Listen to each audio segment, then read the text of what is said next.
ಆದ ನಂತರ ತನ್ನ ಅಜಯ ಶಕ್ತಿಯನ್ನು ಚಂದ್ರಘಂಟೆಯ ರೂಪದಲ್ಲಿ ತೊಡಗಿಸಿಕೊಂಡಳು.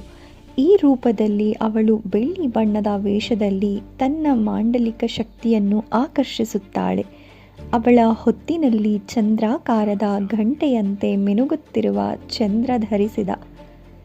ಇದು ಅವಳಿಗೆ ಚಂದ್ರಘಂಟೆ ಎಂಬ ಹೆಸರನ್ನು ತಂದುಕೊಡುತ್ತದೆ. ಅವಳು ಸಿಂಹದ ಮೇಲೆ ಬಲಿಷ್ಠ ಶಕ್ತಿಯಾಗಿ ಕೂರಿದ್ದು ತನ್ನ ಕೈಗಳಲ್ಲಿ ಶಕ್ತಿಯ ಶಸ್ತ್ರಗಳನ್ನು ಹಿಡಿದುಕೊಂಡಿರುತ್ತಾಳೆ. ಅವಳ ಒಂದೇ ಒಂದು ಕತೆ ದೇವತೆಯ ಅವಳಿಂದ ಲಭಿಸುವ ಆಶೀರ್ವಾದಗಳು ಎಲ್ಲ ಭಯಗಳನ್ನು ಹಿಂತೆಗೆದುಕೊಳ್ಳುತ್ತವೆ. ಅವಳು ಆನಂದವನ್ನು ಉಂಟು ಮಾಡುತ್ತಾಳೆ ಮತ್ತು ಎಲ್ಲವನ್ನೂ ಸಮಾಧಾನವಾಗಿ ಸಾಧಿಸುತ್ತಾಳೆ.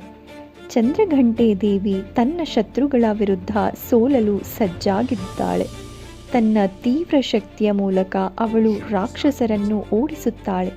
ಭಕ್ತರಿಗೆ ಶಾಂತಿಯನ್ನು ಉಂಟು ಮಾಡುತ್ತಾಳೆ.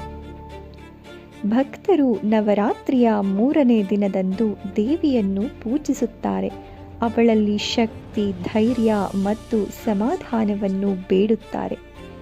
ಇದರರ್ಥ ನಿಜವಾದ ಶ್ರದ್ಧೆಯಿಂದ ಭಕ್ತರು ಚಂದ್ರಘಂಟನ ಪ್ರಾರ್ಥಿಸುತ್ತೇವೆ ಎಂದು.